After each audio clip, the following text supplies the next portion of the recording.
partially deaf from standing up there. I mean, it's loud in there. Yeah. And it's let up too now. All right. We are live. So, I feel like I haven't seen you in forever. It's been a while. You've been off fishing or something? Yeah, it's been a busy fall. You know, we did get to finish the elite season, or we're working on it. We still got one more, but it's been fun. We haven't had fall fishing in a long time. It's been extremely challenging, the fall fishing this year. I love fishing in the fall, but man, it's just been a bigger challenge than normal this year. I don't know if it's due to the amount of pressure because the lakes that everybody was able to fish a lot more this year, or we're really not just now getting into fall too. This coming up 2 or 3 weeks is when it really starts getting good. So we've been joking around here that we're on our 4th summer. That's right, for Alabama. We were fishing late summer tournaments instead of fall tournaments, which it still worked out pretty good. I mean, you know, we got some good fishing in. The tournaments were really tight because of how the fishing was. So it was fun. Did you have fun up north? I'm trying to think the last time. I had a bad run up north. Probably the worst I've ever had up north. I think I finished 11th at Champlain, which was a good tournament. Thought I had a chance to win that one with all smallmouths, and it just on Saturday, day 3 Saturday, there was a big local tournament. I had several guys fishing around me, but still a good tournament. It worked out good, but the others sort of hurt me. St. Clair was my worst finish I've ever had at St. Clair. I mean, it was really bad and hurt me on points, but I battled back. Still got there's several guys in between us, but anything can happen. It's still setting top 10, so it's good. It's fun. It's been a good year. Well,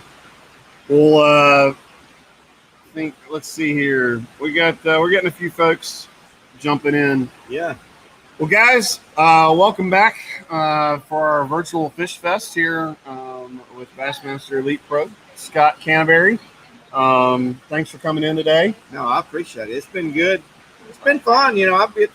I've been like Camp Shelf this week. I didn't fish the Open because I had a lot of friends fishing it, and locals, Wes Logan, Kyle, I was pulling for them, but they've all came over at the house every evening. I've had dinner prepared, had guys staying at the house, so it's been a fun week. Even though I didn't fish.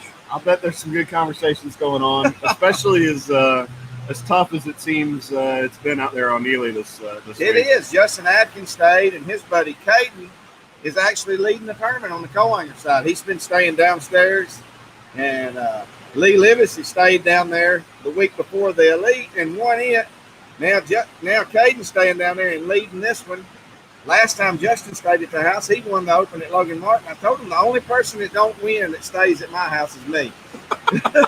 But it's all good. It's been fun. So there's the Airbnb advertisement for your spare room, right? Guaranteed win. Guaranteed wins. All right. Well, you heard it here, guys. So if you want to win a tournament around Northeast Alabama, stay with this guy. All right. Well, guys, so just to recap, Virtual Fish Fest, we're doing giveaways. We're going to pick a winner out of the comments on this live. And you'll get 5 free entries in the raffle. The big raffle giveaway is a whole straight-up fishing pro-am, whatever we ended up calling it last year. Yeah. I think that was a lot of fun. I know we started out with kind of a cold day, but it was fun. We had a lot of fun. So we're looking forward to, of course, the name of the game in 2020 is flexibility on schedules. So we got to figure out when we're going to be able to pull that all together. But excited to do that again. I know the customers that went out with us had a blast. So that's going to be the big giveaway. We'll do that Monday, the 2nd of November. We'll be pulling names. And, of course, we got a bunch more stuff to give away. So that's what we can do now to win. Head over to shotbucksisland.com. If you go over there, there's you can get 1 free entry into that raffle by just entering your contact information in there. And then that'll sign you up for an email. Every day you're going to get the discount code. Today's discount code is REEL, REEL. And you get 10% off if you're shopping online with us. Of course, if you come into the store, everything's 10% off up there all week long. So, and you're also going to win additional prizes by buying every $10 you buy, spend on tackle and jackets and all that kind of stuff. you're going to get another entry into the raffle. So, and we're giving away. We've kind of got a dealer's choice grab bag pot that the guys up in the loft have. So they're going to be throwing in some free tackle. If you spend $50, you're going to get 2 free pieces of tackle. Spend $100, you're going to get another 2 free pieces. So that's good. I think we got a lot of fun stuff. If you stuff. haven't been to the loft, they need to come check it out. It's an awesome tackle store. Really, you can tell. I mean, I could tell. It still looks awesome in there, but I can tell they did a lot of sales this week with the open and doing really good. It's a great place to pick up anything you need to fish here on the Coosa or anywhere in the South or just anywhere in the country, really. And if anybody saw our post from the other day, if Pollinek wins today, then we're tripling the price on knowing what was in his bag when he was up here buying stuff. So there you go. All right. Well, guys, drop us some questions, or I should say, drop Scott some questions. You don't want to know what I have to say, and we'll get them up and get some questions answered. But to get us started talking about fishing, what so you got a lot of buddies going this week. And we got a lot of folks that are going to be watching, looking for tips on fishing the Coosa. What do you think right now? It's tough. I mean, I think there's. I fish Logan Martin a lot. I think it's probably the easiest to get bites on out of the whole Coosa chain right now. And it's because of the numbers of spotted bass in there. And it's fishing a little bit better than the others. Not a lot. I mean, it's fall fishing or getting there. But if you get around the bait, which, later in the day, the sun gets up, bait starts getting up on top of the water, in the higher in the water column, the fish seem to be a lot more active. Okay. You can get bit real early. I mean, and it doesn't last long right now. You can run shade for a little while and keep it going for a few minutes, but it doesn't last long. But that midday when the bait gets up in the water column, it seems like it's a little more active. So, but if you can find the bait, they're starting to move back into the creeks and cover water. I mean, I know that some of these guys out here are doing it really good. Jason Christie's covering a ton of water. Ran into him on the water yesterday, talked to him a little bit about what's going on. He's doing really good fishing shallow. He's fishing boat docks, brush, any kind of structure on the bank, and anything in between he's hitting with a buzz bait while the boat's moving. I mean, picking up 1 or 2 a day like that. So it's not fast and furious, but it still can be good fishing. I mean, Neely Henry's got them. It's one of the best. It's got big ones in it. That's the thing about Neely Henry. One bite can change your whole day. So, it's going to be fun to see who wins today. All right. Well, who's you got a guess on? Man, too many friends to pick. Well, I mean, I was really pulling for the locals, and they didn't make the cut. So it's going to be a tight one coming into it this evening. I don't know. It's going to be interesting to see if the river or the lower end wins this tournament. All right. I think more multi-day tournaments are won on the lower end myself. So. I mean, Matt Robinson's fishing offshore a lot down mid-lake. You never know. Stephen Brown, he's been pretty consistent. Cody Bird's in the river, and he's probably got the strongest pattern going, catching more fish. So it's hard to say. I mean, it really is. Whoever catches a 5-pounder, though, is going to win today. All right. Let's see here. Looking through for some questions, guys. Kenny says, Scott, do you flip the way Charles Thomas did? I mean, the way he held his line. I still do a lot of times. That's, we pull string still, and Charles was one of my mentors. Really taught me about jig fishing and the vertical presentation that you give when flipping a jig. Kenny's one of the best flippers on the Coosa himself, and I still do that some, but more people are pitching now. I pitch more, keeping the bait away from the boat a little than we used to, but I still do. All right. Well, I guess here's kind of a follow-up here. So what would you be throwing on Neely today? The rain, I would definitely be covering water, spinnerbait and a buzzbait. I think spinnerbait in the fall is a really good deal. I like fishing a buzzbait more than any other bait that I have. If I could make them commit to a top water, I'd be throwing a buzzbait with a toad on it. Canterbury Pro Buzz with some sort of toad on it would be my choice. All right. Spinnerbait and then a jig, I fish boat docks with a jig just about all the time. You're not going to get as many bites on a jig this time of year, especially with the pressure we've had, as you would with a plastic, some sort of small creature bait. But the hookup percentage, landing percentage, and the quality, if you can catch 4 or 5 on a jig, is going to be the best way to go. Okay. I think we're kind of. Anything more to add to that? How would you fish if you fished the Neely Open? I think we kind of covered most of that. I didn't practice. I haven't been up there in a long time. I would have probably looked at that mid lake for an early bite and then tried to fish the lower end. Okay. All right. What's your favorite lure in the fall? A buzzbait is probably my favorite of all, just because they do. I mean, I just like a ferocious topwater bites, and buzzbaits are really, really good in the fall for catching a big one. But balsa square bills, I like fishing. I use Bagley, but there's a lot of good ones out there. We came out with a flat-sided one last year. It's a balsa B flat from Bagley. Probably my favorite bait in the fall. You can cover a lot of water, and it catches anything from little fish all the way. I've caught 6-pounders on it at Logan, so catches all sizes, quality and quantity. So what's the advantage of the flat-sided? As the water starts cooling, the balsa, the advantage of balsa is deflection rate. It deflects off the cover a lot more, which gets you a lot more bites than any other bait. Just the deflection factor of balsa. The flotation, after you reel it to a limb, it backs up, it'll float up and get you unhung. But the advantage of a flat-sided is how finessey it is. Okay. If you got a lot of pressure on a lake, you don't want a real high wobble. And then the cooler water temps, fish are starting to feed on shad. They're feeding on shad, and that imitates a shad more than anything, because when a shad swims, he doesn't disturb much water at all. So flat-sided baits imitate shad or bait fish better than any other bait there is. Okay. You get into square bills, and you're starting to imitate brim and stuff like that a lot more. All right.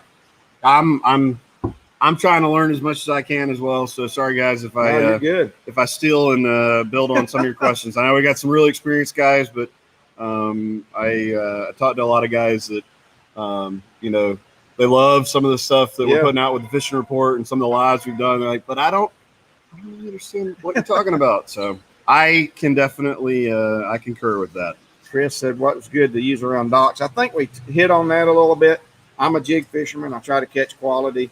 I like to flip a jig. A Canterbury flipping jig is one that I fish a lot if I'm moving it, if there's a lot of structure. If not, I use the Matt Herring style head if I'm vertically flipping a jig on docks. But you get more bites on plastic if you're just out there having fun. You can throw a shaky head, a little T-Mac worm or any finesse worm gets you more bites than any creature bait. So just depending on what you're looking for. All right. Thank you for the kind words. We try to have fun with this. Somebody's picking Joey Nanya to win. He's the local that's really got a shot at it. Joey's done extremely well in this tournament. I think he was only a couple pounds out of the lead going into the day and got a shot at winning it. I think he's fishing mainly boat docks. I saw him running some on that lower end, running some good ones, and I don't know exactly what he's doing. He's probably fishing a plastic, maybe throwing a Ned rig or something around him, shaky head. He's a All right, we're losing. All right, of course it's 2020 and it's pouring down rain, so we're having a few technical glitches here, but we'll keep on rolling. Scott, what advice do you have for blue-black herring lakes during the fall? Blue-black herring lakes are something that I've just gotten fish in the last several years. In the fall, really good schooling fish, top water action. Get on the lower end of the lake where most of the herring live. Fish midday and stuff. If you find the bait in an area, no matter where it is, whether it's a bay or out on the points, whatever it is, fish above the bait.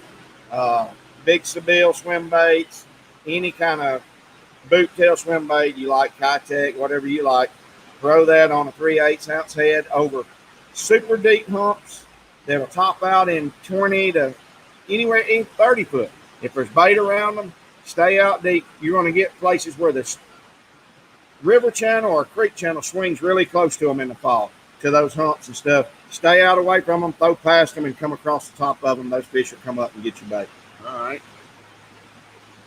All right, I'm going to interrupt real quick, guys. If you could do me a favor and hit that like or give us a share, we'll really appreciate it. And then, like I said, if you want to throw a comment in, if you don't have a question, just comment where are you watching from. It's fun to see where some of you guys are. We had somebody drive down from New Jersey yesterday to pick up a used bass cat because awesome. They've been watching our Tech Tuesdays. So. It's fun to see. That is. It's really good. I keep up with it. I've enjoyed watching everything too. I learned some stuff on techs and how to keep up with your boat maintenance and stuff as the year goes on as well. Well, don't give Israel too big a head. All right. What's your PB spot? PB spot I caught in a tournament at Lay Lake, a 6.98, almost a 7-pounder, 698 spot. All right. Caught a 6 and a couple of like 5.5s at Lanier, but Lay Lake was the biggest one I've ever caught, and that was in a March tournament way back. I don't even know what year. I had a venture bass boat, probably like 2000.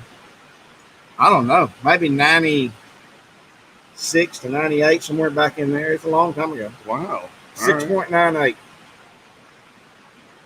All right. What are the best areas to fish with today's nasty weather? You know, you're talking about Neely Henry. Anywhere on that lake is good. Up the river, down the lake. You just have to get around the bait this time of year. But I would say, personally, I would fish from 77 down the lake, in pockets. If I could find the bait fish moving into pockets, and I'd be throwing a sprinter bait, a buzz bait, something covering water. If it quits raining, I'd probably throw a crankbait. And they'll bite a crankbait in the rain too, but if you can get them to bite a spinner bait, it's probably a little bit better quality fish. All right.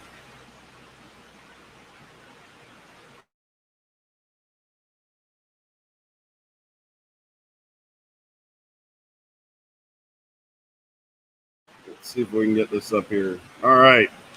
I'd rather be crappie fishing. Crappie fishing is about to turn on, guys. I mean, we need to do a big video on that because it's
how glad are you we backed out of this event?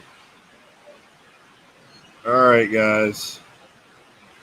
I don't know if we're still back up. Somebody let us know if we're still up. Looks like we lost it on our end. I'm going to check and see if we are still live. It looks like we are. Yep. All right, guys. Good. Sorry, guys. We're having we're rolling with the punches here. So Chase asked, he's wanting to know if I'm glad we backed out of this event. I signed up for this open back when it was in the spring and was going to fish it. Chase was going to. He signed up as a co-angler with me. So okay. You know, I would have liked to have fished it too, but with Kyle and Wes, and we all fish a lot of the same stuff. I was really pulling for them guys to do good and maybe make a run at it. So I signed up for the Lay Lake one. I got one left after that. So that'll be my chance at an open win. All right. Do you like to fish your buzzbait fast or slow this time of year? Slow. I like to fish it slow. There's days when they want it a little faster than others, but I like to keep a buzzbait. I fish it on a really fast reel, but I like to keep it as slow as I can keep it and keep it on top of the water. Okay. So, there is days, clear water days, when it's high pressure or something where they like it fast, and they're not really eating it as much as you get in a reaction bite a lot of times this time of year. So, Well, I like to fish it slow. I know we had fun. The last time I got to spend a bunch of time with you was the little buzzbait video that we did live, and now I've got the audio better when we do those live. So the next time we get out there, it's going to be awesome. But we caught them that day on a buzzbait. Yep. And really, if I would have committed to it, I think we'd have caught a lot more. I mean, yep, we did good that day on a buzzbait. Yep. You. I'm not sure who's winning right now. Cody Bird, I think, was in the lead, or Stephen Browning was a while ago. We're doing a little live on Facebook. Oh, so yeah. So we're trying to keep track between the breaks on how things are going out there on the lake. Yeah. Well, they got it playing in the loft up there, the show. I mean, the tournament. Yeah. All right, Mike Godfrey. What Halo series rod do you like the best? I like them all. This year I used the TI last year just about exclusively. It and the KS2s, which was the Kryptonite. We sort of did some changes to it, and it's a KS2 Elite now, and I really like it. But this year I've been using the Canterbury series. I built that and tried to promote it, and so I've used it almost exclusively. I've used it at every tournament all year long. It's a super rod. For $129, you can't beat it. I mean, I can, if I'm able to fish with it and make a living doing it out on the tour, anybody can do it. Weekend guys all the way to the tour level guys. So I mean, it's a good rod. I think that that live that we did, we got so much feedback, everybody wanting Halo out of the loft, and so we added it in there. So that is one depends on what you're looking for. I mean, we've got rods like from, I don't even know, $79 or $99. The Canterbury series is $129. The KS2 is like $179. And then you get up to the TI, which is like $279. It depends on what you want to spend on a rod you can get. And we've got the great actions in every series. It's just the components are a little bit better, and you're paying for that. All right. Scott loves his Halo. Awesome. Appreciate it, Scott. All right. Really appreciate it. Appreciate the good feedback on the fishing report. That certainly makes it a lot of fun for us to put those together each week. So we actually had Brandon come up here and talk about his experience on Neely. So that was a surprise. No, that's good. Yeah. Surprise visit for us. All right. Can you throw cornhole better than you flip? Well, it depends on who I'm playing. If I'm playing Chase, I'm going to throw lights out because he never beats me.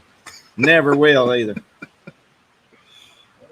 All right, Chris. Thank you guys for all the great info. Southside student anglers are fishing a school tournament on Weiss today. They will watch this later.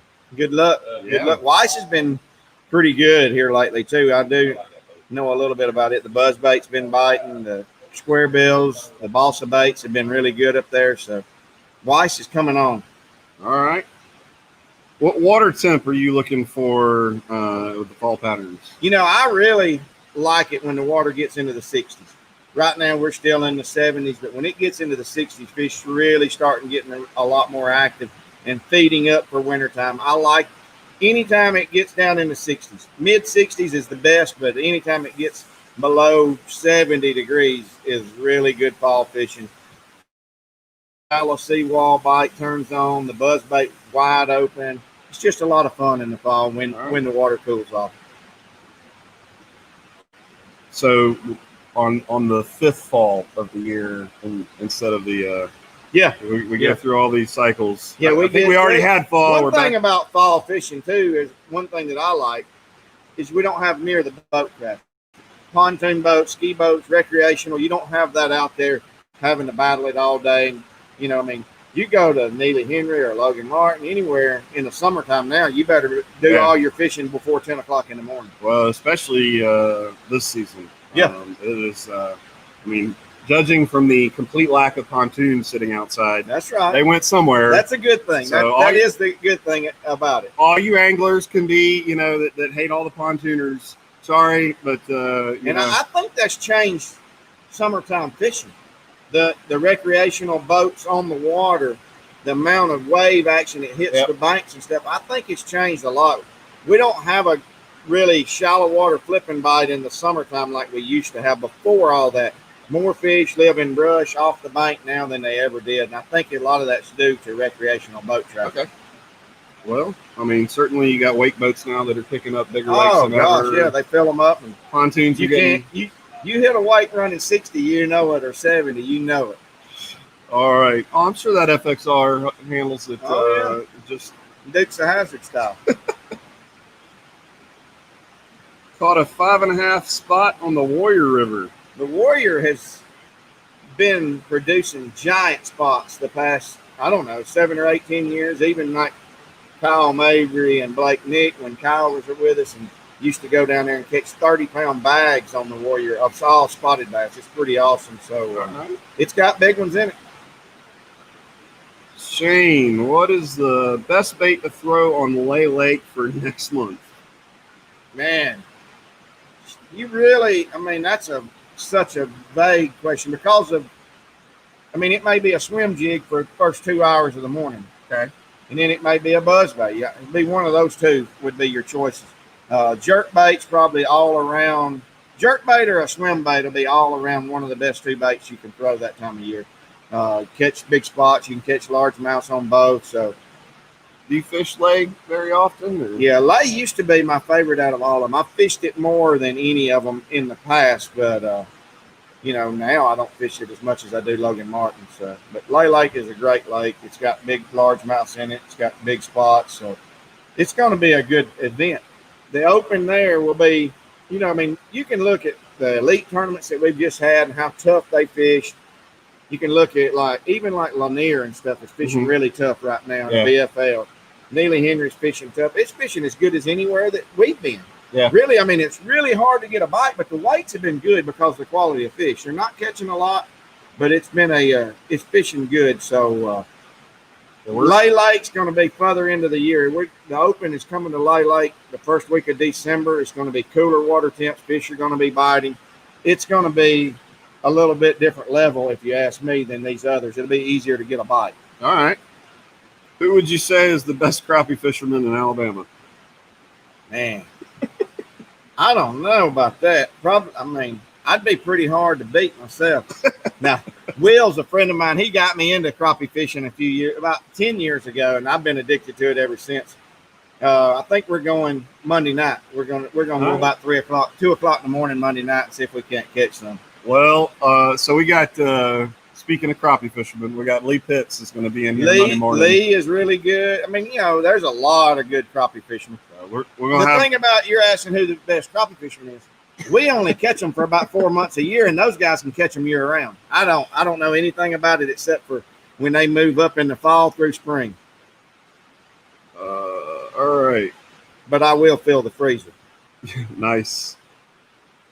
You know, struggle a little bit to fill it with some venison this year, or I've already killed. I killed a 134-inch 8-point in Kentucky opening week. That's been about a month ago now. So I got one down, but we're going to get a few more. All right.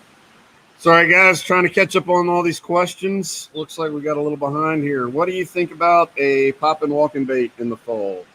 I like a walking bait better than a popping bait in the fall. Fish, when they do get active, I like a walking bait where I can cover a little more water.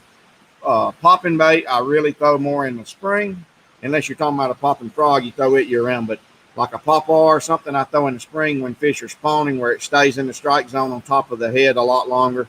Walking bait, I really throw in the fall a lot. So anytime you can get around some bait activity that's up on the top of the water, up on the surface, that walking bait will show out in the fall. And it'll catch a big one in the fall. All right.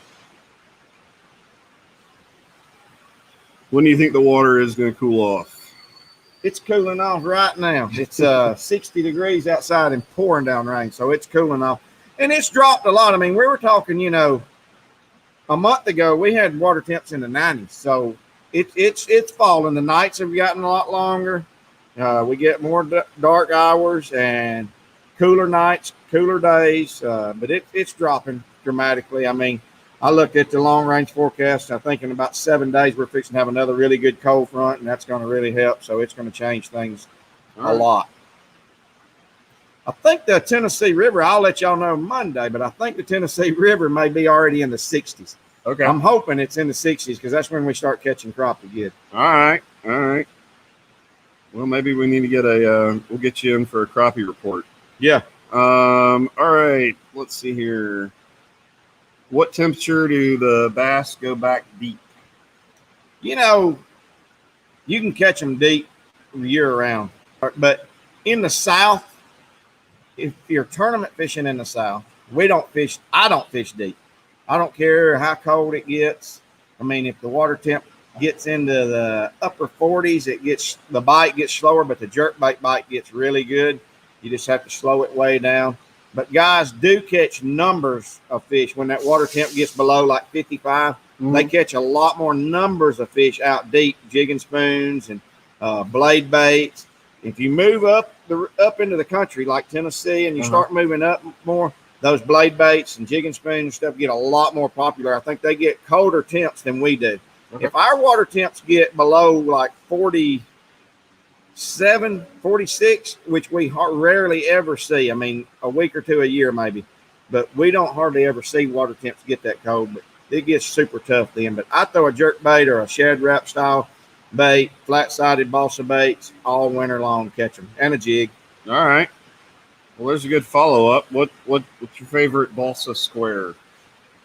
I mean, my favorite right now is probably and it changes, but the balsa B flat.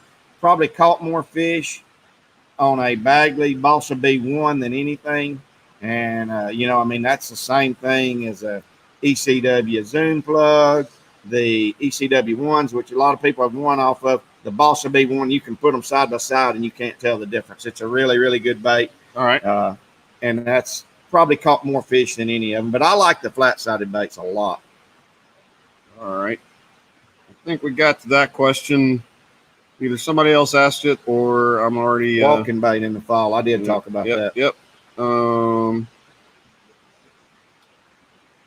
Winter water levels like on Logan Martin. How do you fish it? I can't find them. I'm assuming he can't find the fish. He can't find the fish. Yeah, I mean, maybe we can hook up and go one day this winter. But, I mean, in the wintertime when the water drops, Logan Martin, they control the lake, the Coosa River a lot with it. They drop it 6 foot in the winter. Okay. Now, I've heard Alabama Power sent out that they may not drop it but 3 foot this year, which would make a big difference. But when it's 6 foot low, the brush pile fish are really, really good, jerk baiting over the top of them. And you got to find brush that, like, with the full pool, that brush will be in 15 foot. They drop it 6 foot, it's 9 foot, and it sticks off the bottom 4 foot. So you're throwing a jerk bait that runs 5 foot deep, and you're right there at the strike zone. So clay points, anything that the current hits is really good in the winter. Okay. On the river, clay or rock, which is a clean bottom. It's a hard bottom. Current creates that, and that's really good in the wintertime. Anything that the current hits, it forces bait into those areas, and that's a really good pattern to run in the wintertime. All right.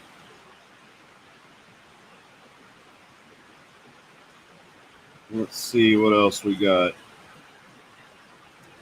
Fun, hard to do when you're fishing Bassmaster Elites. Just this year, I mean, usually the Elite Series, we're done in August, and you're able to fish or hunt all fall. But this year we are fishing a fall season. I mean, I hope they make it a regular thing, and we have a couple of tournaments every fall. That would be nice. I like fishing in the fall. Hasn't been like great, but I have had some good tournaments. But you're a bow guy too, right? Yeah. You got a little bit more season, right? I bow hunt. Yeah, that's all I do. My daughter, I like it when gun season comes around. I take her, and she just does all the hunting. She does all the killing. Put it that way. All right. Do you think Bass and FLW should put on some tournaments on Lake Weiss? It would be great. I would like that. I mean, that would be a really good tournament. It's got big ones in it, lots of big ones in it. That Weiss is probably had over the years the bigger fish of any of the Coosa River. I mean, the best quality, put it that way. And I mean, there's been some giant bags. Back when I first got into tournament fishing, I remember some tournaments up there. I think it was used to be a 10 fish limit, but might have been a 7, but being like 46 and 49-pound bags being brought to the scales and guys having 2 over 9 and stuff. And that was at Weiss years ago. Wow. I think Matt Herron may be doing something this weekend. I asked him about Weiss. He knows more about those older days than I do. He's a few years older than I am. Is that a subtle way of calling Matt old? No. I fished against Matt for a long time, him and his dad. But Matt was one of those Weiss guys that caught really big bags at Weiss and Neely Henry. I mean, I remember when I was like 18, Matt had 28 pounds at Neely Henry here one day. All right. And that was like a 5-fish limit. So, I mean, back in the day, these Coosa River really showed out. It didn't get the pressure that it gets now. We're gonna have Matt up next, and then we're gonna do a little roundtable discussion with you guys. Then we'll talk about age when we're doing the roundtable. I don't have much room to talk. I'm getting there myself. Yeah, I hear you. All right, how much do you think jig color makes a difference? Makes a difference. You know, it makes a huge difference. Water clarity, but I carry a lot of skirts, and I carry about 8 different jig colors. My favorite 8. You know, I can't carry everything. I'm with Dirty Jigs, and we got about 70 different colors. I can't carry everything. What I do a lot, I got my 8 favorite colors, is I change my trailer a lot. The color of my trailer, dyes and stuff, and different color trailer gives it a different accent color on your jig. And I really do that more than I change jig colors. But everybody's got their favorites, and we got to have that. Different regions of the country really show out in different jig skirt colors, and I think it makes a big difference. The thing that gets me the most, and I was asked that this week by some of the guys fishing, the biggest difference, I think, the most important thing, I think, instead of jig color, is your jig size, rate of fall. Okay. I think rate of fall dictates more bites than color.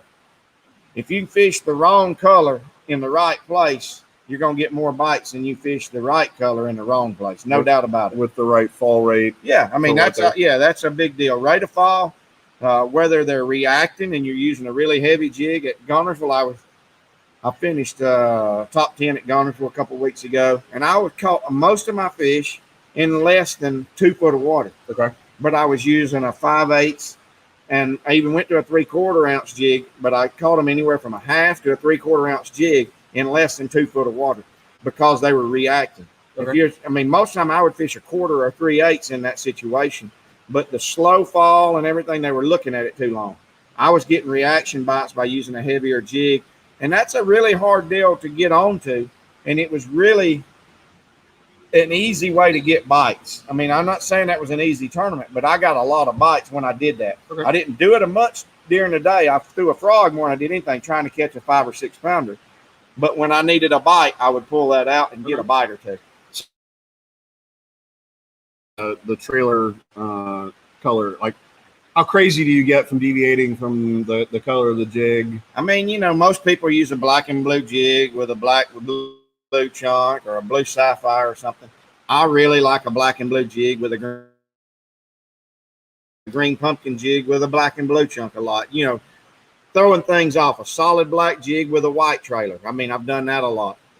Things that you can do just to create a bite, stuff that they're not seeing, really helps out a lot. Okay. And action of your trailer, and that dictates the rate of fall a lot. Okay. If I'm using a pocket chunk, which I throw a lot on a 1/2 ounce jig, and that action kicking slows that jig down a lot.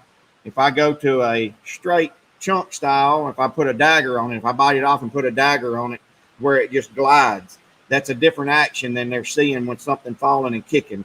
When you've got a kicking trailer on there, that bait is vertically falling on a slack line. You put something like the dagger on there, and that bait will sort of glide on a slack line. So it's a different action. You don't see it a lot of times, but the fish do, and it's something they haven't seen, and you will get a bite or two. So speaking of, there's a billion different colors. So if you're limited in what you've got in the boat and you're trying, you're out there and you don't have a choice, you'd rather try to get the right action with the right fall rate over 100%. Having the right color. 100%. I mean, if you've got black and blue jigs, you can just say black and blue jigs, green pumpkin jigs, and brown jigs and white jigs. You're covering a shad base, you're covering brim with the black and blue, you're covering crawfish with the brown. So you got it all covered. You change your trailers up, a little bit of dyes and stuff, and you can make any of those work. I've got about 8. I've got 2 or 3 different green pumpkin variations that I really like. Okay. Pond bug, green pumpkin crawl, Canterbury crawl. Black and blue, hematoma, and black into blue, which has a little bit of purple in it. That's my 3 black and blues. And then I got my green pumpkins, and I got my shad color. So I got a straight white and then here tactical shad. And I can just about cover anything I want throughout the country with those. All right. Good question. Watermelon is another really good color in clear water, and it works in dirty water too. So I've got a few. I carry a bunch of different skirts. I can change that out.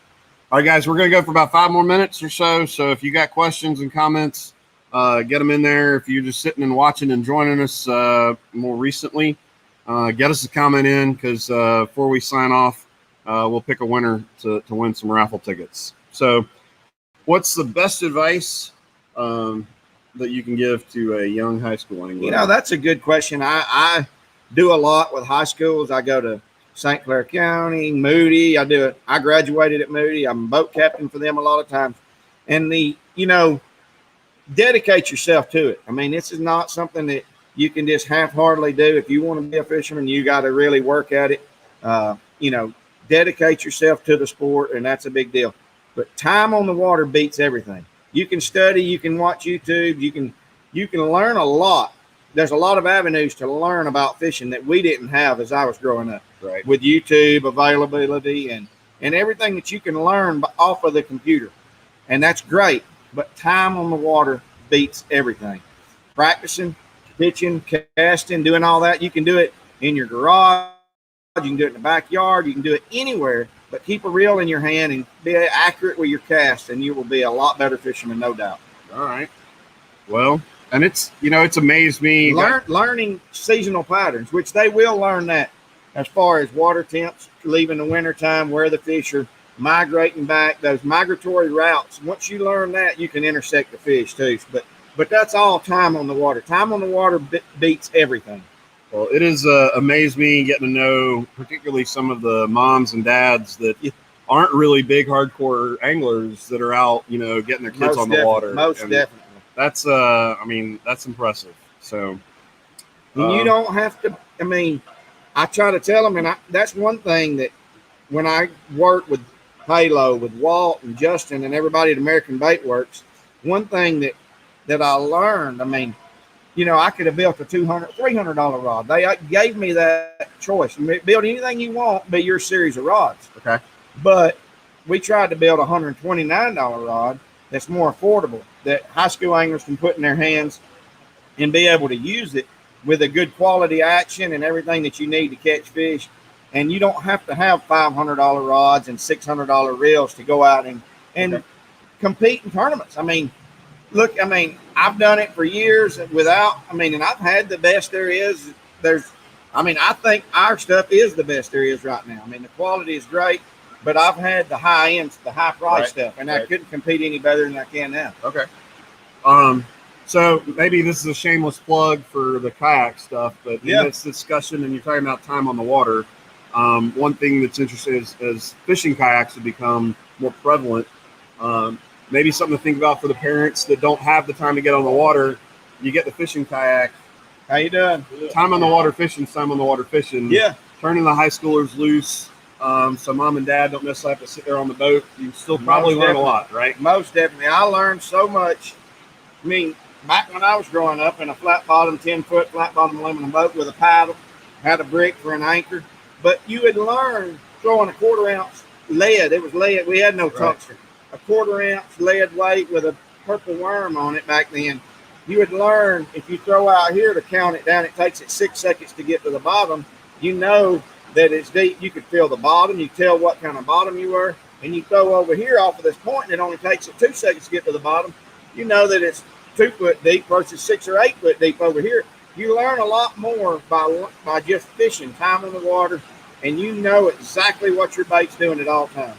All right. So I just wanted to expand on that in terms of when you say time on the water, that doesn't necessarily mean time in the big Right. Skeeter That's with right. the big graphs No. and all that kind of stuff. Like, I mean, no you kidding. I fished. I had a bicycle. I mean, of course, like any kid, and fished every pond there was as I was growing up.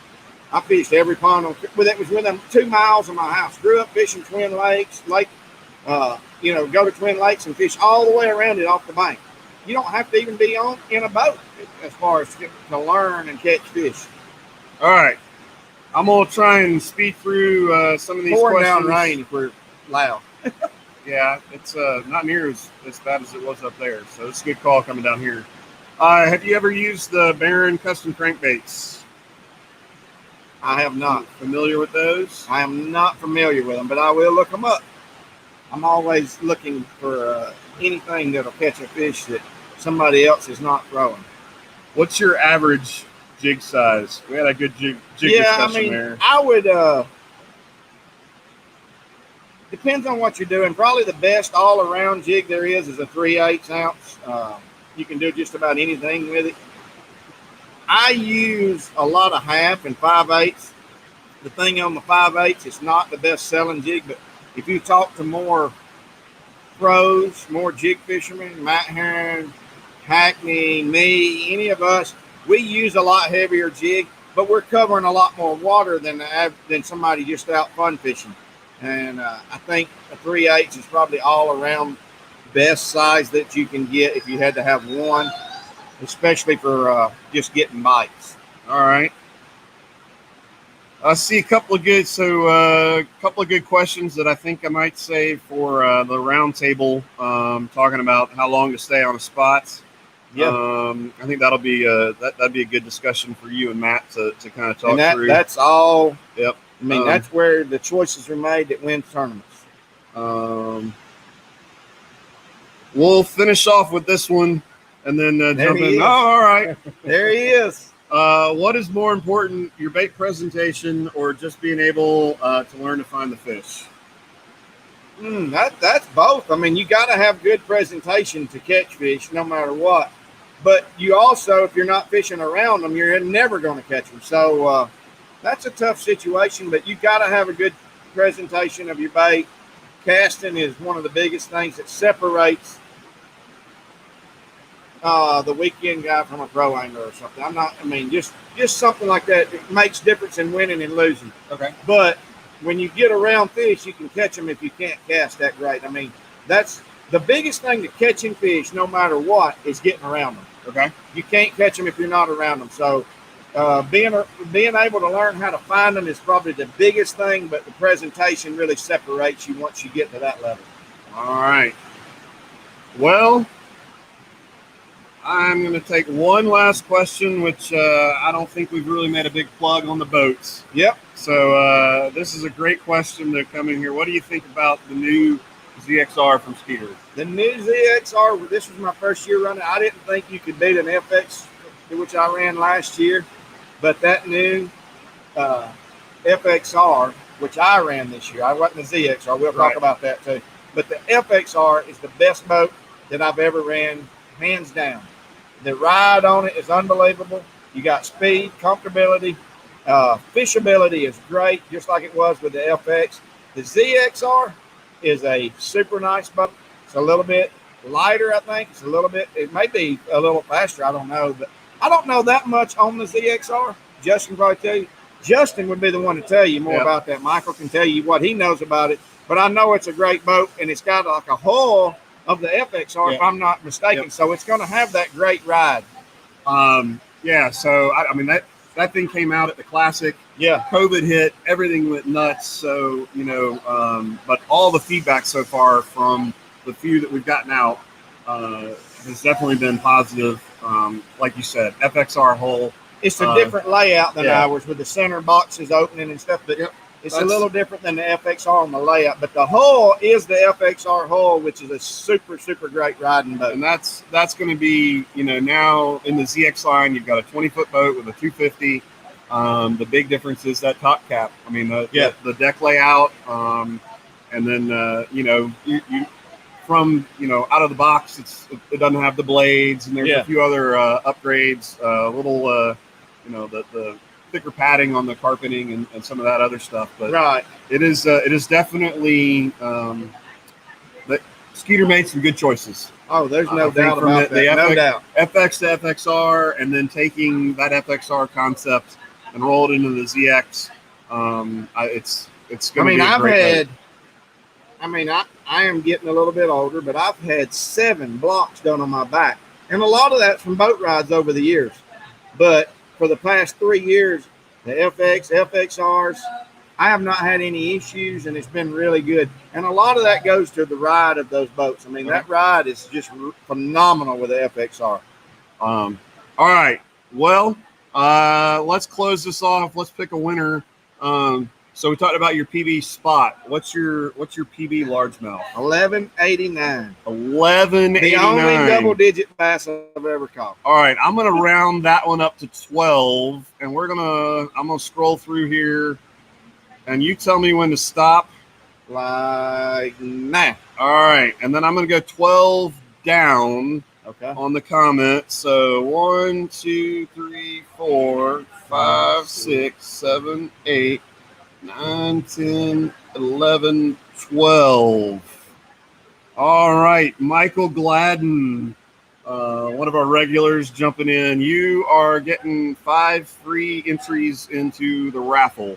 So guys, that's the most random way I can come up with to pick it. So guys, thank you so much. As you saw, Matt is already here. I'm gonna sign off, go refresh my coffee, I think, and then we'll be back on and get your questions and discussion with Matt Heron. And then you're not going anywhere. Nope, you'll jump back in here and we're gonna do a little roundtable discussion. So just having fun. Thank y'all so much for hanging out with us, and thank you for coming in and doing this. No, man, this is good. I've enjoyed it. All right, guys.